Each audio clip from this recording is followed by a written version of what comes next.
એક જંગલમાં એક ગર્ભવતી હરણી તેના બાળકને જન્મ આપવાની તૈયારીમાં છે. એ ઝડપથી નદી પાસેના એક ઘાસના મેદાન તરફ જાય છે. ત્યાં એક સુરક્ષિત સ્થાન શોધી ઊભી રહે છે. થોડી જ વારમાં પ્રસ્તુતિની પીડા શરૂ થાય છે. એટલામાં જ આકાશમાં કાળા ડિબાંગ વાદળા આવી ચડે છે. ક્યાંક વીજળી ત્રાટકે છે અને બીજી નદીના બાજુના જંગલમાં આગ લાગે છે. એ ડાબી તરફ જુએ છે અને એને શિકારી દેખાય છે જે તેમના તરફ તીર તાકી રહ્યો છે. એ ભાગવા માટે જમણી તરફ જુએ છે. ત્યાં એને એક ભૂખ્યો સિંહ દેખાય છે.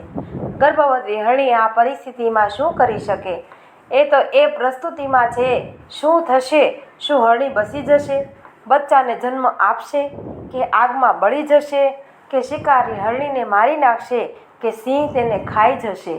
તે બધી બાજુથી મોતમાં ઘેરાયેલ છે. તો તે શું કરી શકે? તે થોડી શાંત થઈને નવા જીવનને જન્મ આપવા પર ધ્યાન કેન્દ્રિત કરે છે. આગળ એક જ ક્ષણમાં આવી ઘટના ઘટે છે. વીજળી ત્રાટકે છે અને શિકારીને આંખમાં અંધારા આવી જાય છે અને તીર નિશાનો ચૂકીને સિંહને લાગે છે. થોડી જ વારમાં જોરથી વરસાદ શરૂ થાય છે અને જંગલનો દાવાનળ ઓલવાઈ જાય છે. હરણી એક સ્વસ્થ બચ્ચાને જન્મ આપે છે.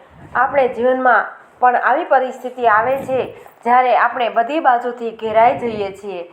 ત્યારે આપણે આ પરિસ્થિતિમાં એટલા ડરી જઈએ છીએ કે ભૂલી જઈએ છીએ કે આપણે શું કરી રહ્યા છીએ. જે આપણા હાથમાં જ નથી એ વિશે વિચારવા કરતાં જે આપણા હાથમાં છે એના પર શાંતિથી કામ કરો. બાકીની પરિસ્થિતિ પર ભગવાન પર અને સમય પર છોડી દેવું જોઈએ. જય શ્રી કૃષ્ણ.